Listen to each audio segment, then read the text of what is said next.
I'd just like to do our weekly shout out to Microsoft for getting rid of Skype and not including NDI tools in Teams. Good job, Microsoft, you jackasses. Um, Yeah.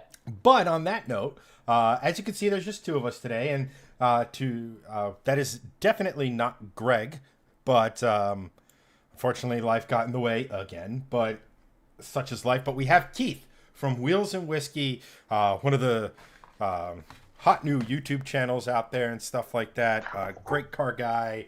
Uh, Probably owned more cars. Well, I shouldn't say that because our chat is car hoarders for forever. Yeah. But Keith, welcome back. Thanks for hopping on. How are you doing, my friend? I'm good, brother. I appreciate you having me back. It's always good just to come back with you guys, just because, I mean, I remember just watching you guys just as a fan for a little while. And then, honestly, y'all's channel, really promoted us to, like, start a YouTube channel of our own. And now here we are. So, but I'm not as beautiful as, NDI Greg, but, tools and hopefully team. I can fill the shoes, which those are big shoes to fill. So, appreciate y'all having me on. Anytime, man. And it's no, it's like we've said pretty much every time Keith has been on. It's number one, cool car dude. First requirement. Second thing, and like the reason I enjoy having you on as like a repeat guest and everything like that, outside of the fact of just being a great dude and all that other sort of stuff, is the fact that you took the jump, you took the leap, um, and you decided to start creating car content. And I'm a big fan um, of that entrepreneurial spirit, that taking the leap, putting the effort Right. in, doing the because we have a bunch of fly by night channels and stuff like that, and people are like, oh, YouTube's easy, and then they never put um, any effort It's into all it, and then they're like, oh, I don't want to do it. But you guys stuck to it. You guys are, excuse me, growing pretty damn good. Your content's, like we've said before, pretty awesome. Um, appreciate it. so it's pretty freaking awesome, man. And because of all the technical issues, I am in no way, shape, or form prepared for any of it with any media or anything for what's to come next. But why don't you tell us what you've been up to since the last time you were on the show? Um, Yeah, and yeah. Well, so I mean, like you said, we blew up pretty fast, and it's been go go go go go go go. So my bus that I have, which is it's not a I want to call it our tour bus because we're going to be taking it to a lot of car shows and car meets in the near future. It was painted green with some crazy paint on it. It is no longer green. It is officially satin black. It looks pretty wild.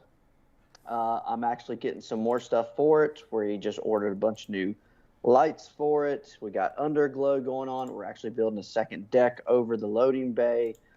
It's got a lot in store because it's going to, when we pull up to a car meet, it's going to steal a show.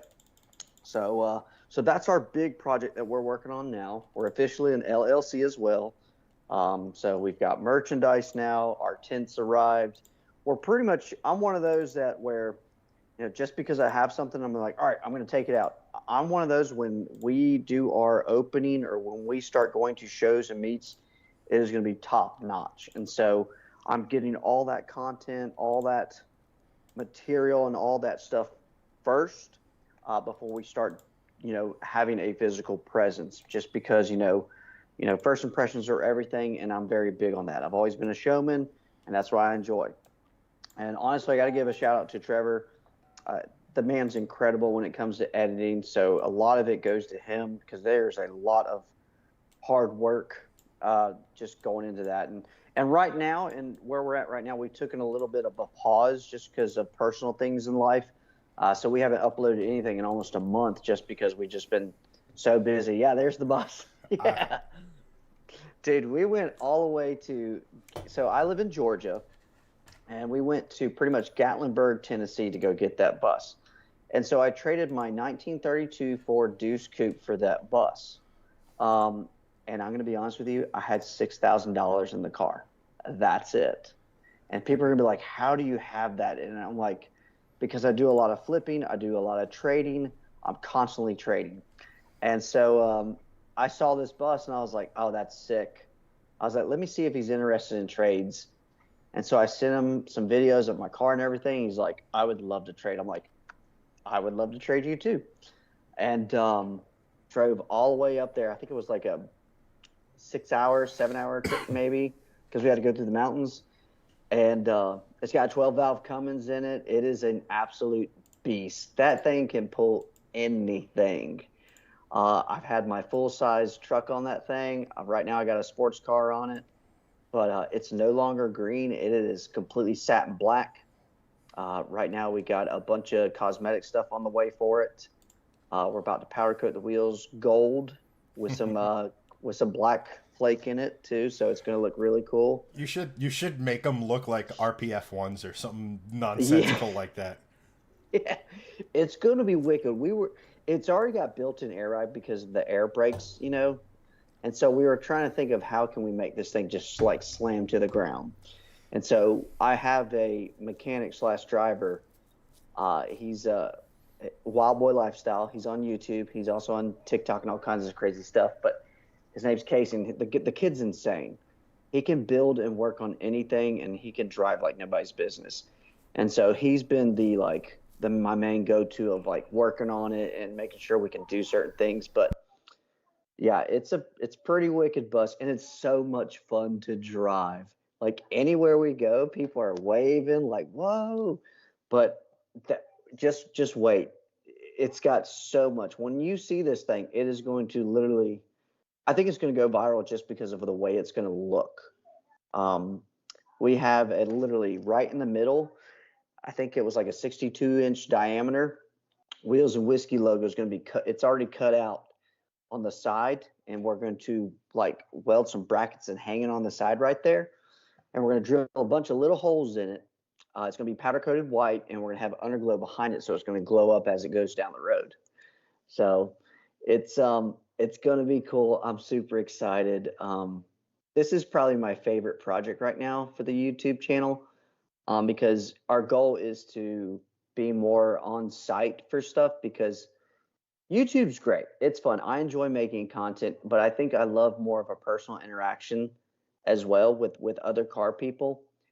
And our goal is to be a mobile, like just a mobile car bus that interviews peoples with their cars for free. Just because what does every car person want to do? They want to talk about their car. So what better way than to give them a really nice, backstage to do that and have their stamp on the world, on YouTube. Say, hey, there's that my car's in that video. So I just think it's neat. And honestly, all we care about is just keeping the car community alive and bringing it on for this next generation. Because this next generation, all they care about is not cars.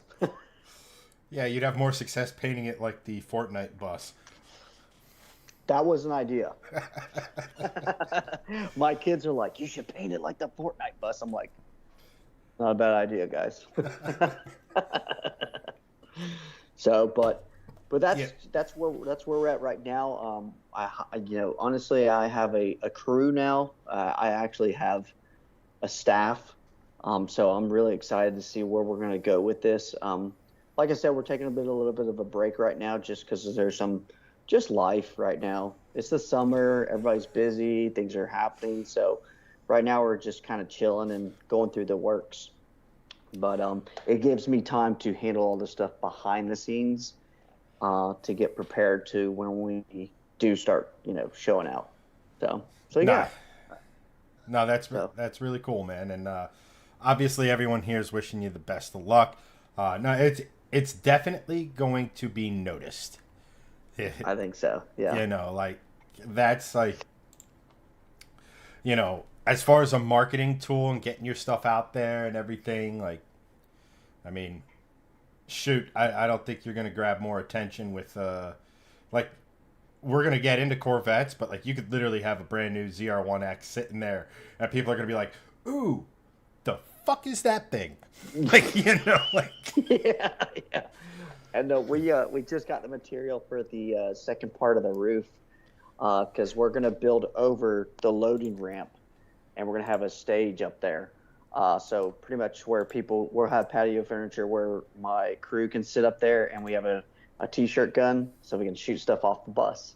But it's gonna be one of those where you got to go check it out. You got to look at it. And our goal is to get a spot at SEMA just because for one of the wildest builds out there, and just to travel. That's all I want to do is just travel and talk about cars in different areas. So No, I mean, like, yeah, I mean, as weird as this is going to sound, it'd be pretty easy to get to SEMA, or let me rephrase that. SEMA builds themselves have almost become common in the sense that, it's, whether it be a rebuilt hypercar or some crazy, this engine doesn't belong here, it's gotten wild. Yeah, it's gotten. Honestly, it's not as what SEMA used to be, or what it should have been.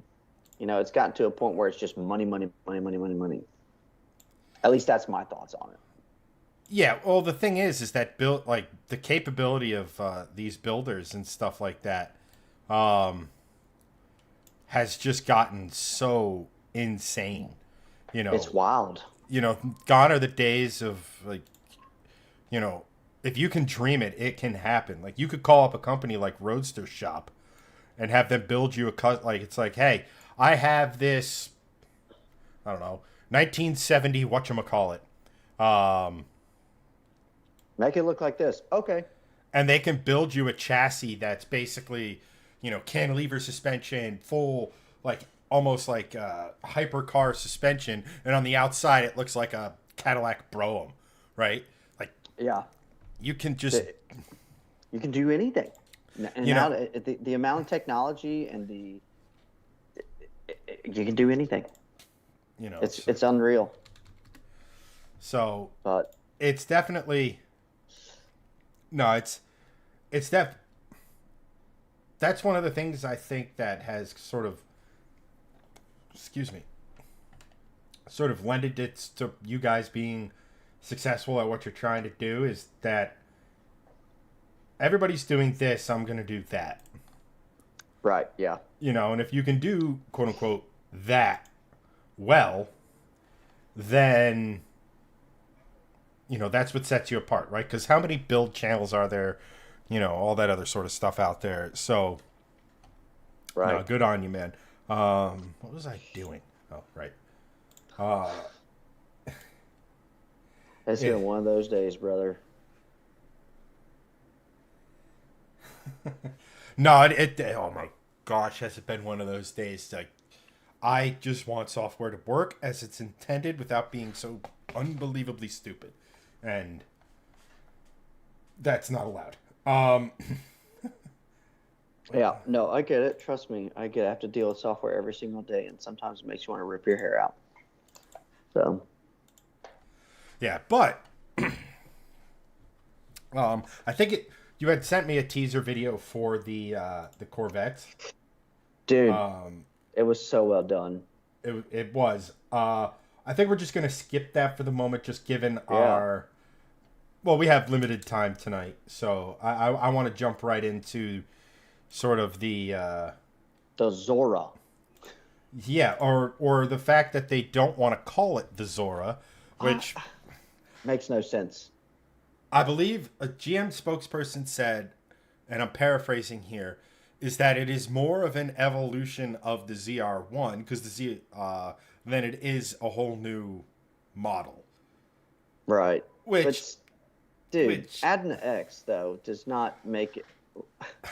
They should have called it the Zora. They even got the sticker on there. Like, have you seen that? I actually have not. But the thing is, they threw an X on it. Like, what do they think? The bunch of the kids that were riding like our age are going to be like, wait a minute, the X Extreme. It reminds me of an S10. Like, what? Yes, dude. What the? But if you go and look at some of their videos, they have a Zorro badge at the top right of the windshield. It's literally got his hat. It's the silhouette of him with his sword and everything. So, like, why not call it the Zora? Look it up. I just watched it. I was like, that's no way. And sure enough, they have it. Oh my gosh. Hold on one second. I just moved my camera I just moved a window. Oh shit. There we go.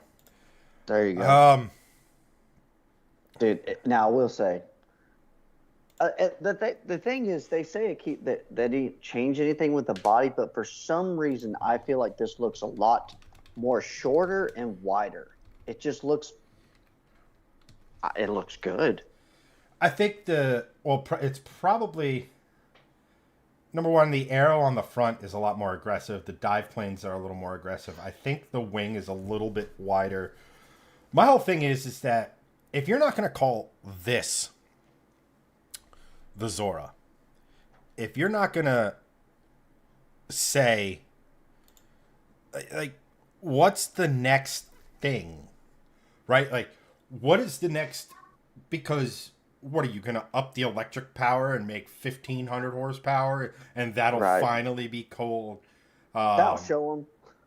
You know, and I think they missed a golden opportunity. And granted, this is all pre-production. So, like, and I was talking with resident Corvette, our favorite resident Corvette expert, Elliot, about this last week.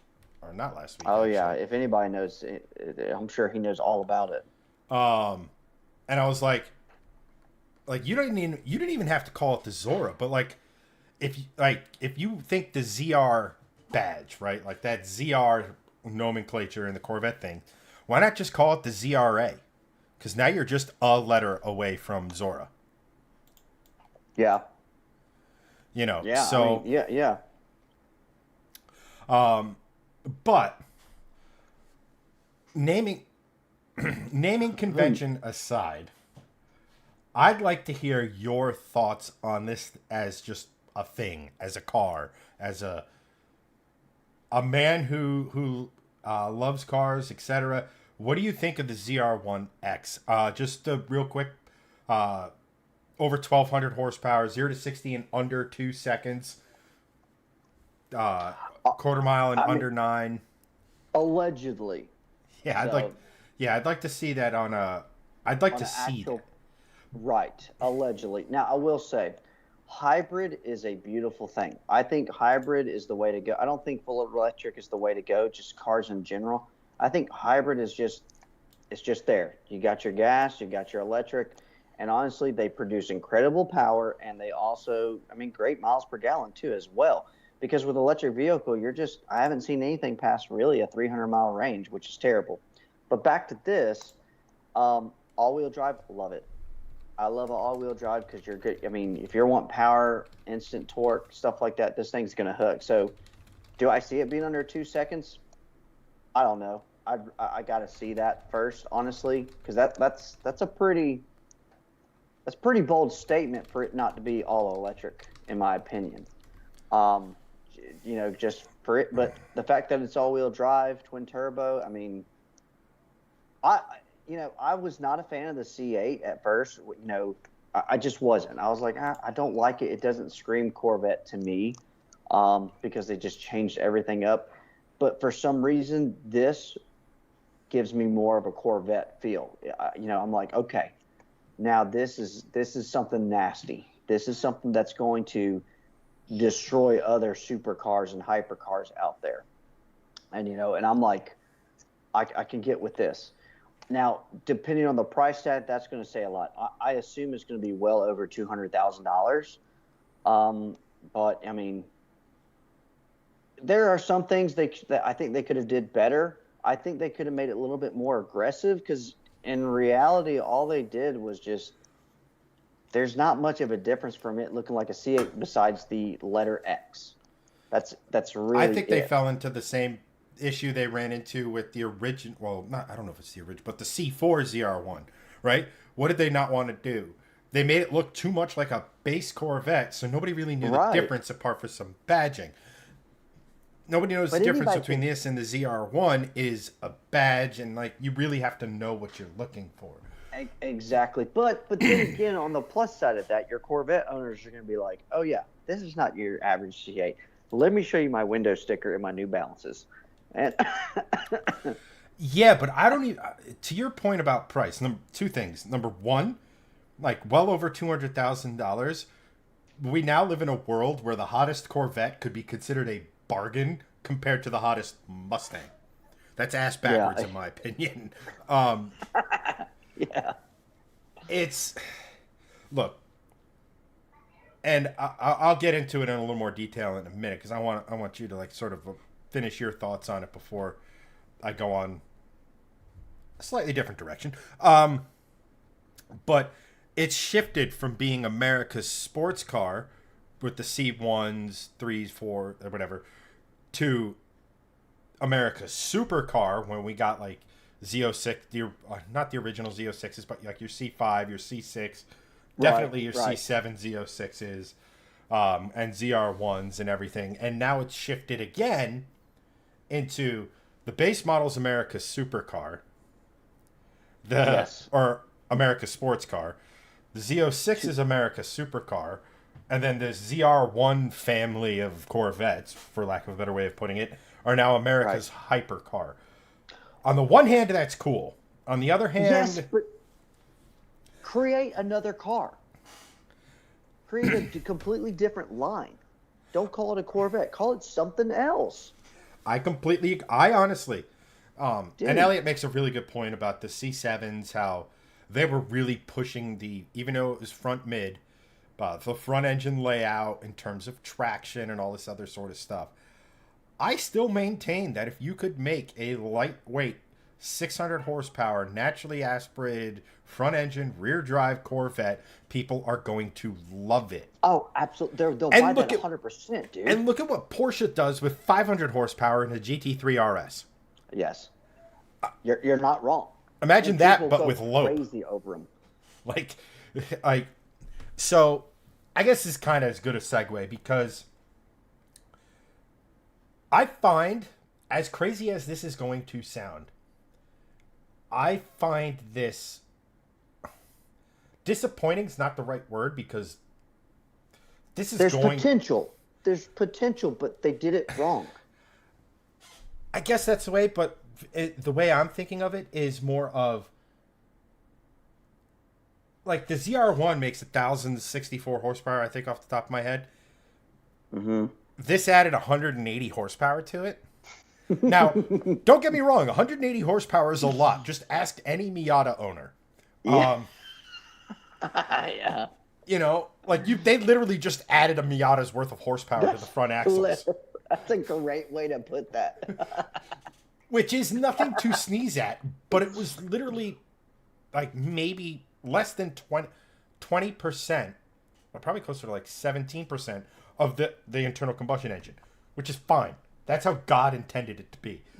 But they literally just grabbed an E-Ray hybrid system and plopped it into this. And just meshed it together, yeah. And I don't know. To me, that just feels like, because you know that the ZR1 and the C8 chassis was designed to have that. So I'm willing to bet that if you go into a ZR1, a regular ZR1, get it down to the chassis and the front end, there are accommodations to bolt the hybrid driveline in there. Right, already done, yeah. I'm not saying it's an easy swap, because it's obviously redonkulously complicated to get 180 horsepower at the front wheels to work with a 1,064 at the rear. Right. And electric obviously deploys different than internal combustion, and add in two 76 millimeter freedom whistles on the back, and you know, just the way the engine dynamics. But I don't know. Look, on the one hand, I want to be like, America made this. We're going to go to the Nürburgring and we are going to be stomping on people. Although dominate it. Yeah. I am slightly worried because they haven't released a time for the regular ZR1 now. Right? That's been around for a while. Yep. And in my head, there is absolutely no way that the Mustang GTD is faster than this thing. It can't be, right? Like, it makes less power. It's heavier. It's the less ideal layout or what have you. But like, that's the other thing. All the Corvette fanboys are like, "What do you got to say about this Mustang?" And we're like, "We've been Because Ford did the same thing. If you really think about it, I mean, I don't mean, like. with the mud. I don't. The Mustang GTD is a Mustang in name only. It is a homologation special. Yeah, In the sense of, if they wanted to get the clever cantilever suspension in the back and the different aero and the different all this other stuff, they had to make production cars of it. That's why it's yeah, so much of a limited run. That's why it's so expensive. That's why it's yeah. which is freaking awesome, because the homologation special in the modern era has become something of a, we've lost that. Yeah. When back in the day, to go rallying, you needed to make a version of that car for the road, and that's how we got, or how Europe. Does it look awesome? Yes. Is it fast as hell? Duh. Is it gonna fly the flag? Yes. But I said this with the ZR1. Lingenfelter is getting over 1,000 horsepower out of a bored, stroked, and modified LT2 small block with turbos. That still sounds like a Chevy small block. But does it look like a regular C8? Yes, it does. It does, but it has the correct soundtrack. And I was Just taking a Corvette, and you're just adding another badge onto it in another line. Like, hey, you got the ZR1, great. Well, here's something better now. I mean, they've been doing that for years. Right. Before, the hottest one was the ZR1. For the C5, the hottest version was the Z06. Starting with the C6, you knew what you were getting. You were getting a base, a Z06, and a ZR1. And then the Grand Sport, which became the best seller out of all of them. I know, right? So, and then I think the C8, you're starting to get model fatigue, in the sense that you have the base Corvette, then you have the base Corvette with the Z51 package, then you have the E-Ray, and then you have the E-Ray with the package, and then you have the Z06 with the like, it's just, it's so much. And I think, honestly, I don't know what the best way to describe this. I think the further away you get from the base model, I mean, think about it. This thing makes almost 1,300 horsepower, which is damn near, it's a little less than 3 times what you get in a base Corvette. Oh, it's freaking awesome. I'll give it that. That's incredible amount of power. Right, but you're almost devaluing the base Corvette, right? The further the base Corvette, the number of steps in the ladder between the base and the, it's night and day. You know, all of a sudden now, like, I don't know. I made a video on this about the way Mustang's doing things, right? Like, you have the EcoBoost, which nobody wants. They're great little cars. They're fun. If they were, you know, 3/4 the size and not a Mustang, they'd be phenomenal. Right. But they have their place. Then you have the GT, which everyone knows. You get a GT, and the way the Coyote is, you could build it however your budget allows. But then you have the Dark Horse, and then now you have and then you're going to have some variation of what I think is going to be a Boss. You know, Boss 302 replaces the GT 350. Boss 429 replaces the GT 500. That's my theory on where the hot Fords are going. It's just, and then you have the GTD all the way over here, which is a Mustang in vague. Don't get me wrong, I love the look of the GTD. I have been on the internet looking for, do they make a GTD style bumper that goes to S550s?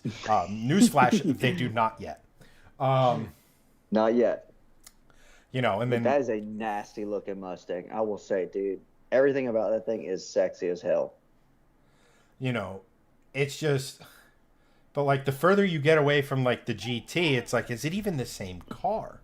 Same thing with Corvette. It's like, it has the same basic look, but The only other company that does stuff like this is Porsche.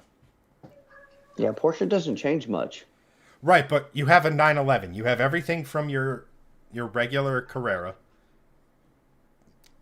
to a Carrera 2S, 4S, your GTS, your GT3, your GT3 RS, your GT2, GT2 RS, your and then even then you have your GT Touring and you have this like there's so many different variations. But Porsche has built that over years of figuring out, okay, this buyer wants that, this buyer wants this buyer wants that, but doesn't want this. So that makes sense. I will sit here and say about like the Corvette is that fuck, I lost the saying, but like oh, it's the old Shakespearean thing. Not that I'd ever thought I'd quote Shakespeare on this show, but here we are. A rose by any other name would it smell as sweet. I butchered that, but the thing is that it's in the name. If Right. this was a Zora, if this was just a Zora, oh wow, right? Like, Father but of Corvettes, brother. and it's such an amazing piece of engineering that I think, look, if this thing goes out and starts knocking on the door of like the true heavy hitters at the ring, right? Like, we're now looking at it beating a GT2 RS or whatever. The performance will be as such to make it a legend because, let's face it, American cars aren't supposed to do that. Yeah. We just want to go fast in a straight line. You know, and I will say this. On the launch day with this, a bunch of Corvette fanboys who I'm assuming aren't over the age of 25, because generally those are the loudest when it comes to the C8. But they're like, oh, this is going to dunk on the Coyote, blah, blah, blah, blah, blah. Yeah. It's like, I mean, 480 horsepower from factory. Over 1,000. Duh. Like, Duh, congratulations. You can do basic math. But, like, but not for nothing, you put a pair of 76 mils on a Coyote. Yeah, and you're paying a dumb amount for that. Yeah. We're making more than 1,000, I'll tell you that much. Which is, but I can't really say much at this point in time because currently my Coyote is still wounded. So it's like, hey, the Coyote's superior. What happened to yours? We're not talking about it. It went. Yeah. Just not even talk about it. It went all Subaru and had ring failure. Shut up. Yeah, sounds about right. Let me say this about this car too. You know, one thing is also they kept all the interior the same too. Like I noticed that, like the C8, they used the C8's interior. Like they didn't give it, you know, it's just regular doors. Like at least give it a Lambo style door. If you're calling it a hypercar, most of your hypercars have doors that go up. I know that's a stupid thing to say, but it's just one of those where it's the small things. All they did was they took the hybrid stuff and just put it on here as well. And that goes with the same with interior. Now, does it look good? Yes. I think it looks fantastic. It looks really cool. But at the end of the day, it still looks like a regular C8 minus the X badge. And I'm curious what made them want to do X. I understand all-wheel drive is probably for the X, but it was actually in a road and track. I'm gonna look up the article.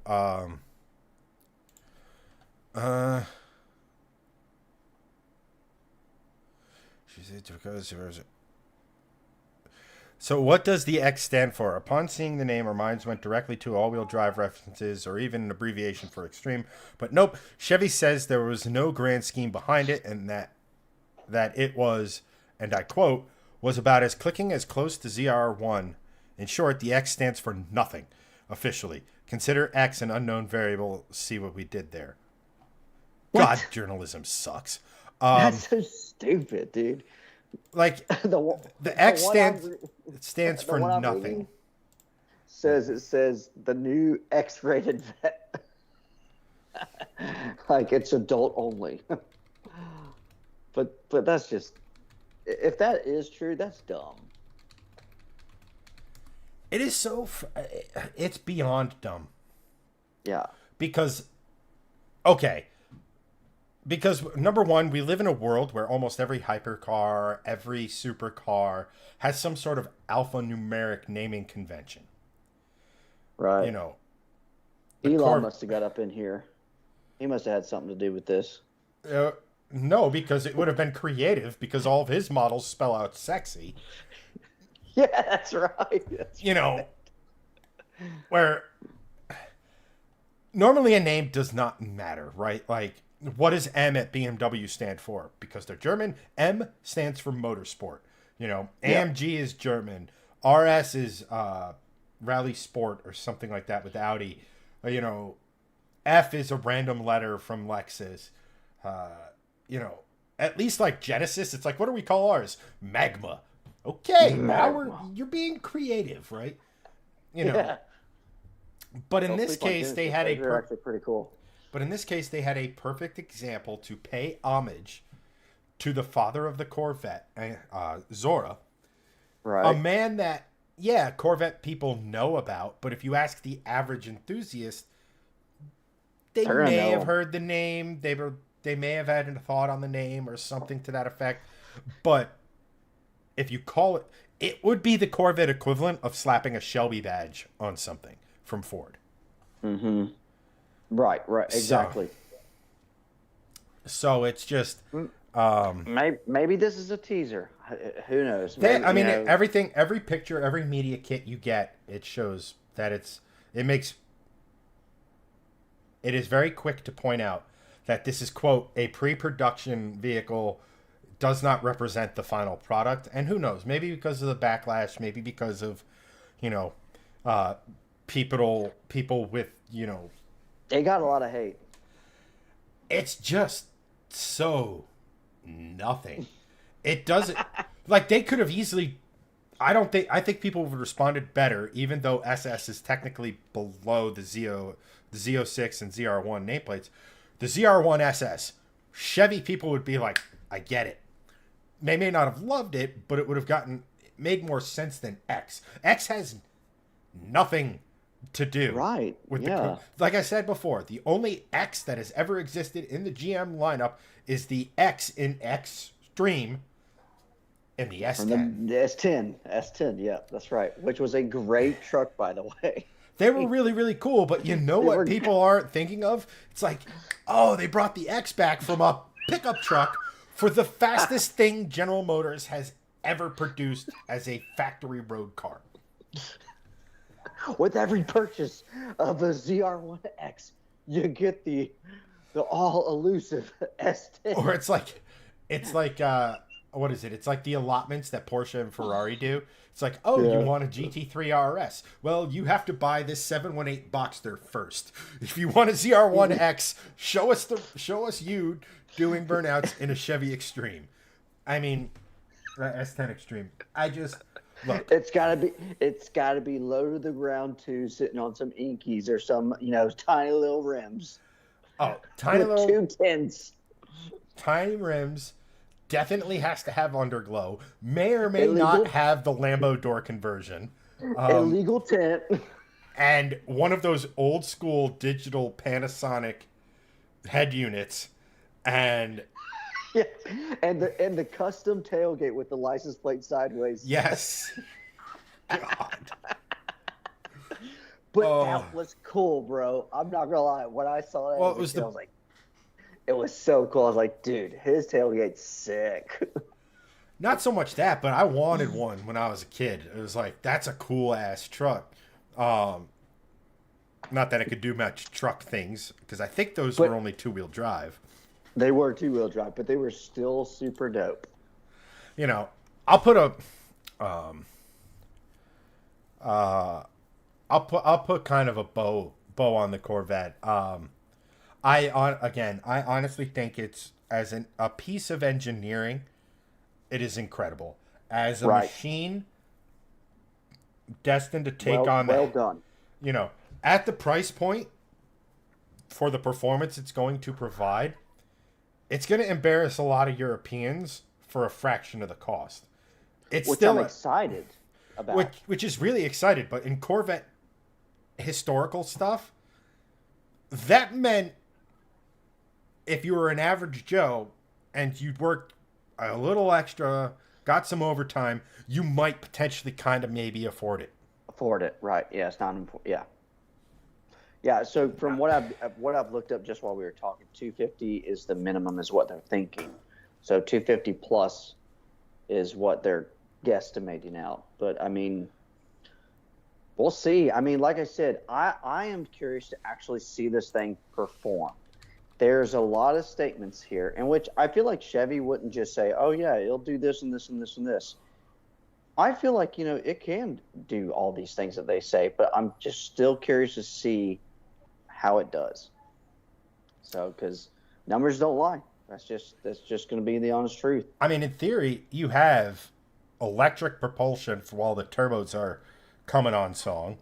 You got all the trick electronic. Immediate torque. Yep. Well, not even that. It's just, whatever the internal combustion engine is making, you have an instant 190 on tap or 180 on tap to kind of fill the void. Right, correct. I still just want to see. Yeah, renders. I still just want to see what the regular ZR1 does around the ring. I want to know why they haven't posted a time. They've been there. Now, just like with the Mustang GTD, weather in the Eifel Mountains can be unpredictable, so getting a clean lap is more difficult than a lot of us. But come on, you're fucking General Motors. You're there. Let's go. Do it. Come on. Do it. Scream America when you do it. The problem is it's not going to scream America while it does it. It's going to scream in broken Italian. Well, not broken Italian, but slightly larger Italian. But. And I know from what I read, it was limited colors too. So I've seen a silver one, a black with red, and then also a orange. But that's about it. Yeah, I've seen that one, the orange one, and then the silver. But that's it from what I'm seeing. I've seen silver, orange, black. I've seen it in green. I've seen it. Oh, really? I think Engineering Explained. See, that's another thing. Why are you going for these basic colors? If this is supposed to be your hypercar, dude, throw some super crazy colors on this thing. Silver wouldn't even be a factor in my mind. Come on. Right, but once again,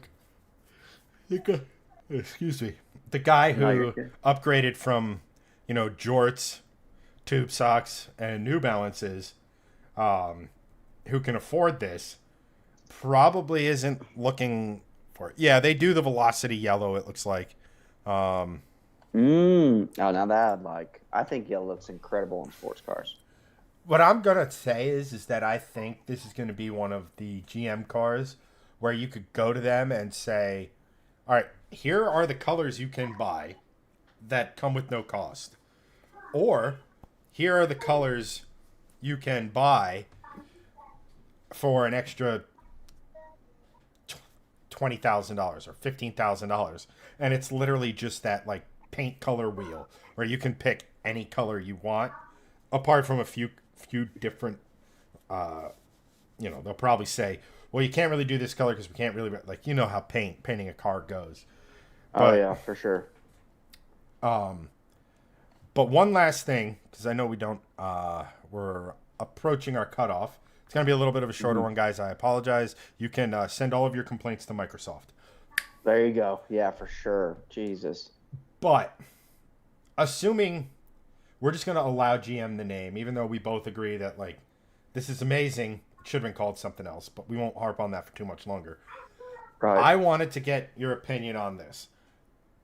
First, a multi-part question, by the way. Number one, is this peak Corvette?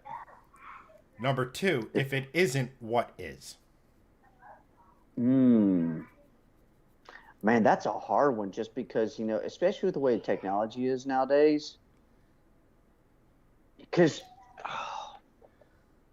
here's the thing. I don't think a Corvette will ever go full electric.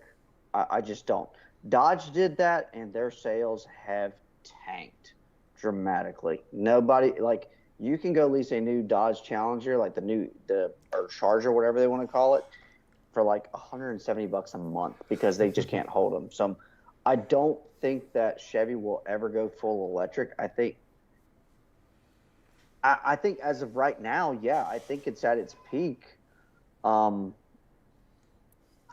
As far as the numbers go, it sounds absolutely sick. If it lives up to what they say, this is going to be impressive. It's going to be very impressive. I just like you and I said, I just really wish they changed the name of it and just create a completely new line of saying, look, Chevy announces their hypercar. I think if they did that, it would have been just like boom. Instead of just, yo, check out our Corvette, this is the best of the best Corvette. How many times have they done that though?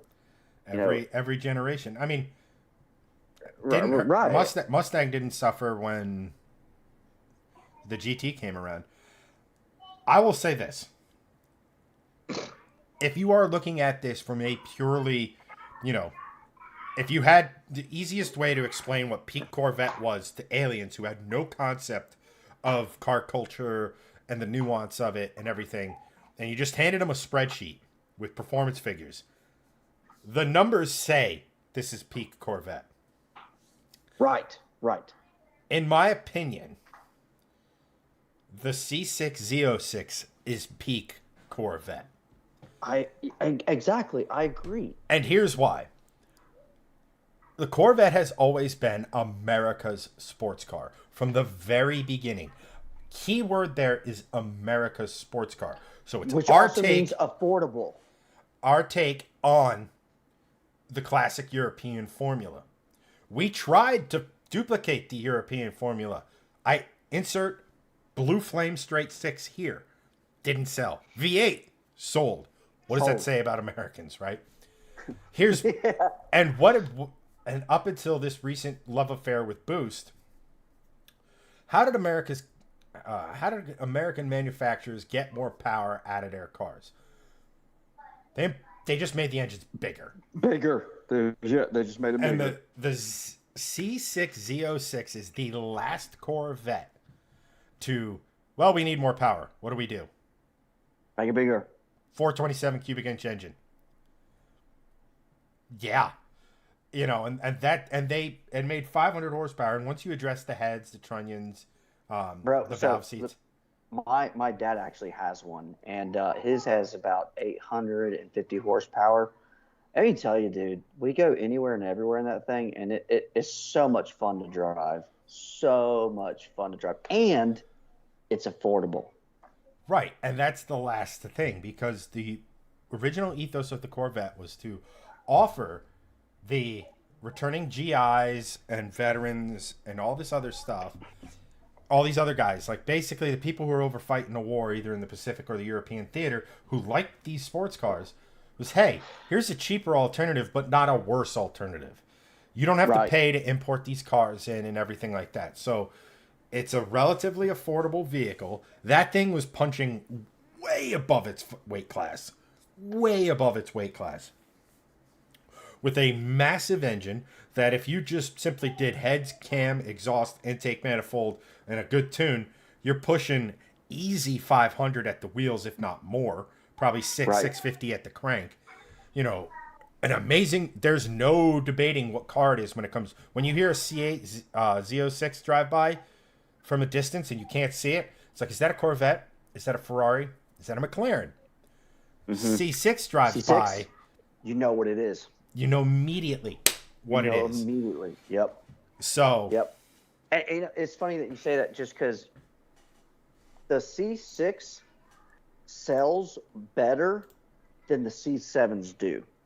Now, I personally love the C7s, but the thing is, the C7s were just. It's my favorite Corvette, but at the same time, you can buy a C7 right now under $30,000. They're out there. You can find them between $28,000 to $35,000, at least where I live, and I see them all the time. A C6, though, on the other hand, is going to be in that same range just because it was that great. It was that good, and it's just that I think that was one of the best years for Corvette for sure. And it's gotten to a point now where, like you said earlier, the Corvette is America's sports car. This is no longer America's sports car. It's not attainable. Your average American cannot buy this at all. It's just not. I mean, especially in today's economy. Hell, even the new C8, it's not attainable. It's a lot. I mean, you're 100% right on that, but when we trickle it down to like a base one, regular cars are not really all that obtainable right now. Good point, dude. You know, you're approaching $50,000 on the average purchase price of a brand new vehicle in this country. That is obscene. So my job requires me to be around cars all day, right? So I had to go to a Volkswagen dealership, and the new Volkswagen ID Buzz, which is the bus. Right, the new bus. Big Volkswagen fan here, big Audi fan. I'm like, oh man, I can't wait to see this. I know that our local dealership, my buddy's the F&I guy there, so I know I can just test drive anything I want there. So I get there and I look at it, I'm like, oh, this is so cool. I love this. The range was like 250 miles, and an average charge up takes about 3 hours for a full charge. The price tag, and this was just a regular schmegular, was $72,000 for a Volkswagen bus. That's dumb. That's just kind of completely misses the point, and I mean, misses the point of the original, because the original was just. I mean, I don't mean to sound remotely political, but like. Hippies loved them because of how cheap they were. That's what I'm saying. Wasn't electricity supposed to be like a more cheaper alternative? Aren't electric vehicles supposed to be a better alternative? But yet their prices are astronomical. But yet right now you can get a tax break on it just because it is electric, because they don't sell. Well, nobody with the except for Tesla. With the potential exception of Tesla, nobody is doing electric cars to get the benefit of the economy of scale that normal cars are. Normal being internal combustion or hybrid. I mean, I think you're seeing it. We've mentioned this a lot. But we've seen what the market wants in terms of electric cars. We've seen its peak, and we've seen its subsequent plateau. Down. Right. You know, it was getting close to 25% market share. Yeah. For a minute there. Then it sort of hovered around 20%. Now I think it's like 17 or 18, but it's holding steady there, which is totally fine. I cannot say this enough. Buy whatever the hell car you want and have fun with it. That means it's an electric car, go nuts. That means if it's a big diesel truck that you maybe tow, a John boat with once a summer. That's me. So be it. It's, whatever you want. Yeah. But I think this thing I think we're seeing a lot of these models. But if you're seeing it with a lot of these cars, we saw it with the Challenger Charger debacle. Although I think that's more blamable on the French than anyone else. You're seeing it. Everybody, the F-150 Lightning. You're seeing it with all these electric cars that all these OEMs developed because they were told you have to be all electric by this date. And even though none of them believed that would actually be the case, they were like, we better just have some sort of infrastructure in place and start producing some of this stuff just to be safe, right?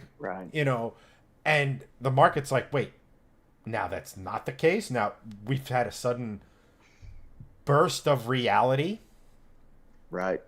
set in with where electric cars are, where they're going, what's actually better for the environment. Hey, maybe we should take a look at extended range electric vehicles, i.e. hybrids, and their technological development.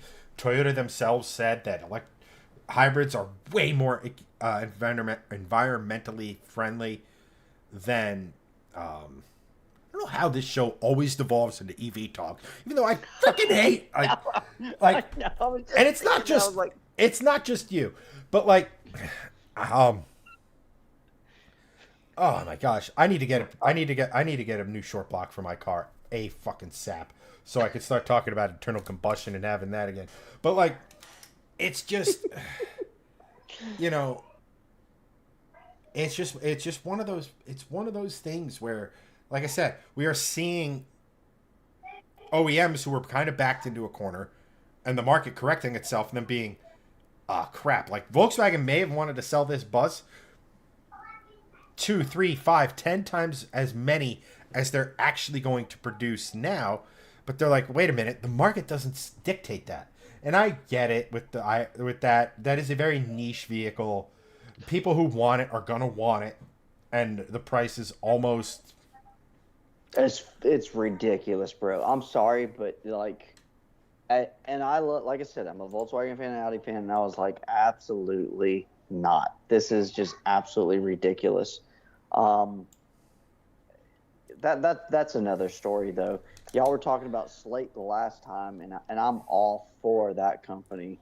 I hope they do well, and I hope that is a thing, because I would buy one like that. Just because that's a really neat idea, but that's the future we've said it. It's the future of cars. The a la carte. To have, imagine if you have a range of vehicles, but the infotainment system, the door lock mechanism, the quote unquote batteries and electric motors, all of that. You have say that truck, that SUV. Maybe you can have a car or a van or something on that line, but everything is interchangeable. Now you have, for accessories, that economy of scale. Dude, it's so sick. It is incredible. Like when I saw that, and also the price point is perfect. That screams electric. That is the electric market, is being affordable, customizable, and actually efficient. That's what electric vehicles should be. And honestly, I think if Slate does come out and do their thing, I think they're going to absolutely crush it. I think they're going to dominate that market. But because everybody else who has tried to make a quote unquote affordable EV has made some sort of small bucket that tries to look all futuristic. Nissan Leaf, I'm looking in your direction. And people don't want. We'll talk about Nissan. People don't want. This isn't the 1950s anymore, where we're caught up in the nuclear age and the space race and all that. People don't want futuristic. They want simple. They want a car to look at. Genesis's popularity. Look at how gorgeous those vehicles are. Oh my god. They are dude, yes. quintessentially a Genesis, but they're not beating you over the head with the fact that they're a Genesis. They have elegant lines. They have very identifiable markings on them. They're perfect. And they're fast as fuck. Have you driven one? Holy shit. I haven't had the opportunity, but dude, if I was in the market for a luxury crossover or something like that, they'd be one of the first I'd look at. For what it is, it's fast. It's another company, another brand. We went down this rabbit hole, so I got to say it. Volvo. Oh my god, the XC90 hybrid is insanely quick, gorgeous. Dude, that is a great vehicle. I was so close. We almost leased one last year just because I was like, this bitch is bad. Yeah, and I mean, just to think about it, those like Volvo went down this route where instead of having the 4-cylinder, the Turbo 4, the Turbo 6, and whatever, they were just like, okay, here's our Turbo 4, our Turbo and Supercharged 4, our Turbo and Supercharged and Hybridized 4. Dude, the hybrid's nasty, dude. I could not believe it. I was like, oh, is this a Volvo? So, but yeah, like I said, electric. The way Slate's doing it is the way it's supposed to be done. Now, going back to the Corvette, I'm so glad they didn't go the electric route, but I'm sure they're smart enough to know better. You know, the hybrid, I think that was a genius idea because, dude, you look at any hybrid, they do phenomenal. All your hybrid vehicles out there that are just, factory options, like, I mean, hell, the Toyota Highlander, hybrid, fantastic car, lots of power, great miles per gallon, reliable, has plenty of room. I mean, just anything that's hybrid is great. What are the highest performance vehicles on the planet? What's that? Formula One cars, Le Mans prototypes. They're all hybrids. With the exception of the Aston Martin Valkyrie, which isn't. That's wow. That's not even in the same category. I mean, here's the thing, though. The Aston Martin Valkyrie is the only modified road car competing in the hypercar class. Everything else is a bespoke race car. And they had to detune the fuck out of the Valkyrie to make it meet regulations. Yeah, that thing was so cool. I was like, oh. And it looks badass. And the name Valkyrie, I was like, oh, yeah, dude, that's nasty. It's almost like having an original name that, like, sort of is like, I get that, is better than calling it the... Ladies and gentlemen, here's the new Wheels and Whiskey's 98-7.9 X. The X means nothing. Yes. What does the X do? Well, it actually is a $5,000 badge we add to it. Oh, anything else? No. No. No, but yeah, man. I mean, I think this is a natural spot. I know you got a jet, so I appreciate your time. I apologize we couldn't have had a little more, but tech is going to tech, and well, we just live in it. This is your weekly reminder to be wary of artificial intelligence unless you actually want Skynet. So, right, that in itself is a podcast. Oh my god. I mean, bro, it's not like there's like movie after movie after movie warning us of the like. What happens if like you design these robots and the best thing, and they're designed to protect humanity, and they realize that the worst thing for humanity is humanity? Yep, I had a conversation about that with like 3 different people today, and I was like, people are excited. Like AI is definitely cool. It's cool. It's dangerous too. It's scary. It's scary. And how it is not improving linearly either. It's going to replace human beings, in my opinion. I mean, if you really think about it. I mean, look at how they're not quite there, but look at all those like the dumb Bigfoot reels, right? Oh my god, they're so good.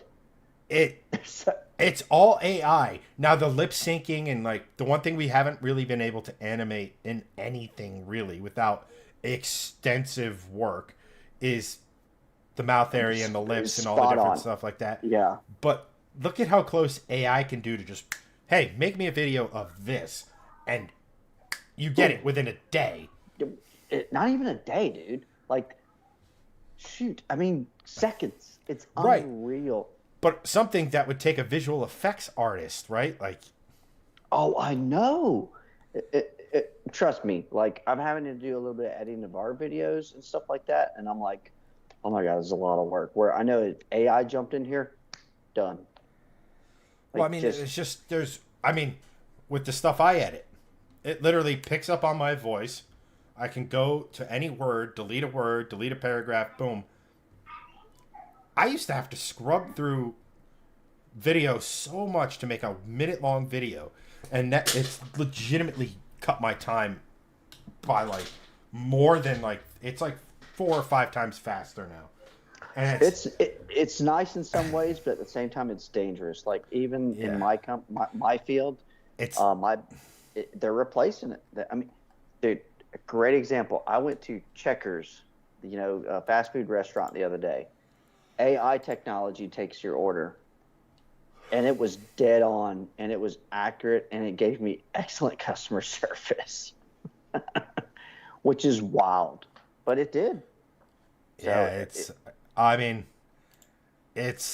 a great, crazy time to be alive. It's a terrifying time to be alive. And with that, Yeah. we're out. Sleep well tonight, kiddos. Once again, I want to thank Keith. Everyone go, if you haven't, check out Wheelz and Whiskey on YouTube. Peruse some of their stuff while they're gearing up for the next wave of videos. Thank you so much, Keith, for hopping on. Always. Is there any Thanks for dad having me, advice you dude. would like to give chat before we close? Oh, yeah, that's a great, happy late Father's Day to all you dads watching. I'm a dad of 4. Any dad advice I could give? Oh, man. Just, if your kid's passionate about something, follow it. Just embed all your love and into what they want to do and just keep that going. So that's the best dad advice I can get. And don't have more than 4 because it's expensive. Otherwise, I'd have a GTR or something. Yeah, it's why you look at your youngest like, what are you doing, GTR? My name's Samantha. Shut up, GTR. Yeah, God, dude. The amount of money that I would have if I didn't have all these kids. But I'm so thankful for them because they're all gearheads. My 9-year-old can shift manual already. So I'll take that. There you go. So. All right.